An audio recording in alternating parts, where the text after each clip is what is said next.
November 19 புதன்கிழமை.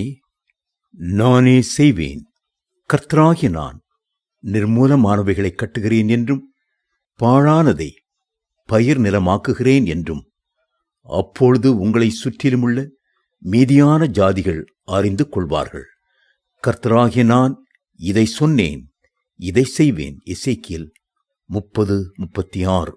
கர்த்தர் எசேக்கியேல் தீர்க்கதரிசியின் மூலமாய் பாபிலோன் சிறையிருப்பில் உள்ள மக்களுக்கு அநேக வாக்குத்தத்தங்களை கொடுத்தார். நான் உங்களை மீண்டும் எழுப்பி கட்டுவேன், நிர்மூலமானவைகளை மீண்டும் கட்டி எழுப்புவேன், பாழான நிலத்தை பயிர் நிலமாக்குவேன் என்று வாக்களித்தார்.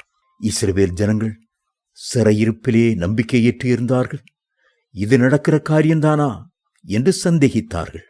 ஆகவே கர்த்தராகிய நான் இதை சொன்னேன், இதை செய்வேன் என்றார்.